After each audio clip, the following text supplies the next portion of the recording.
करं शंकराचार्यं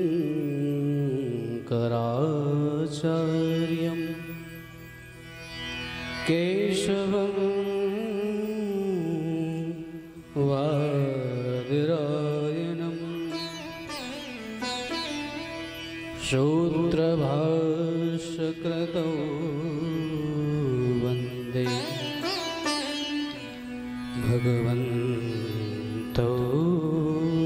पुनः पुनः। नारायणं नमस्कृत्य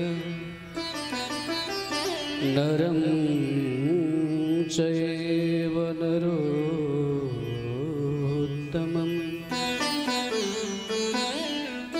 देवीं सरस्वतीं व्यासं ततो जयमुदीरयेत्।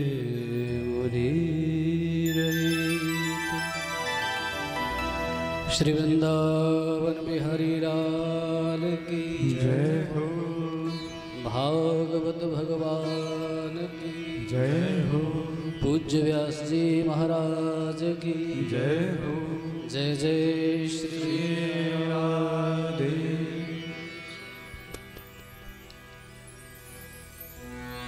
परम कृपालु परम दयालु श्री ब्रजेंद्र नंदन नंदनंदन भगवान श्री कृष्ण के पाद पद्मों में बार बार वंदन। व्यासपीठ पर विराजित हमारे प्रिय अनुज जिनका नाम ही योगेश और भगवान की कृपा से उसमें इनका जो सरनेम है वो जुड़ा हुआ है पाठक।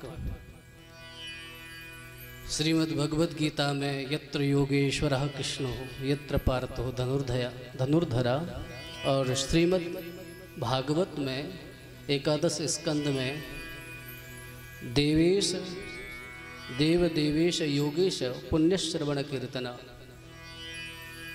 तो श्रीमद् भगवद गीता में भागवत के एकादशवें स्कंद में भगवान श्री कृष्ण को ही योगेश कहा गया है और भागवत की जो कथा है वो योगेश की ही कथा है, कृष्ण की ही कथा है। और कितने संयोग की बात है, ये वृंदावन जो भूमि है यह भी योगेश की भूमि है। योगेश की कथा योगेश की भूमि में और साक्षात योगेश सुना रहे हैं, इससे बड़ी बात क्या हो सकती है। आप सभी बड़भागी हैं, श्री किशोरी जी की जिन पर महती कृपा होती है वे ही श्री वृंदावन धाम में प्रवेश कर पाते हैं। जिन पर हमारी प्रियाजू की कृपा नहीं, वे चाह करके भी वृंदावन नहीं आ पाते हैं। हमारे एक संत के श्रीमुख से हमने सुना है, बिहारी जी की महफिल बिहारी जी सजाते हैं और वृंदावन वही आते हैं जिन्हें बिहारी जी बुलाते हैं।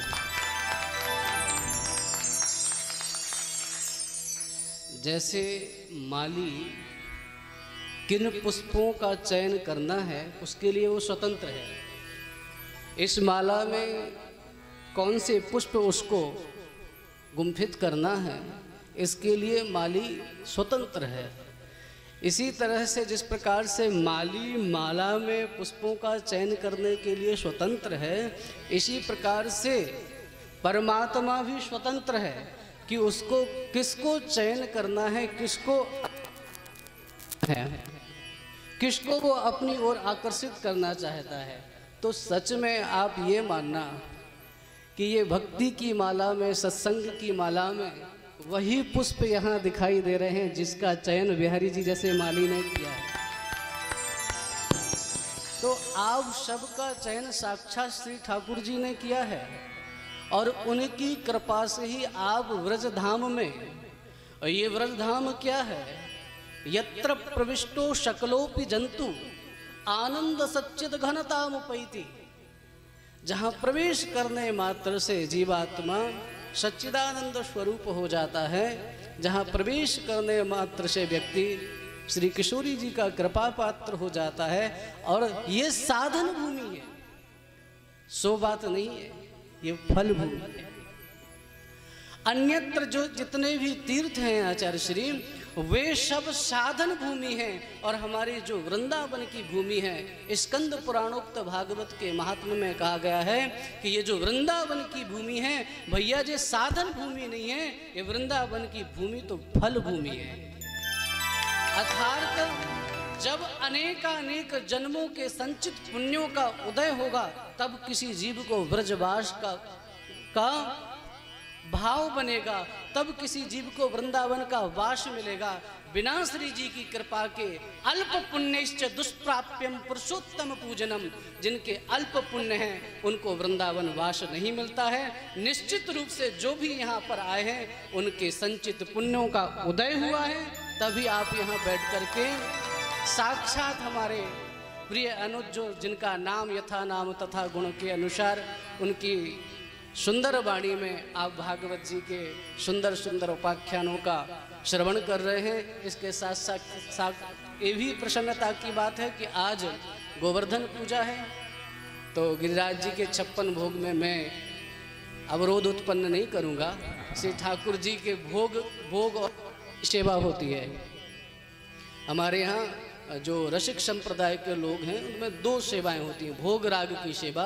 तो श्री ठाकुर जी को अगर भोग लगने वाला हो तो पुजारी जी भी कहते भैया थोड़ा 5 मिनट चाहिए, अभी दर्शन, थोड़ा 5 मिनट बात कर लेना। मैं श्री ठाकुर जी के भोग में और व्यवधान नहीं करूँगा। इतना ही कह करके अपनी वाणी को पीठ के लिए समर्पित करता हूँ, भागवत जी के लिए समर्पित करता हूँ, को प्रणाम करता हूँ। जय श्री राधे, जय श्री कृष्ण।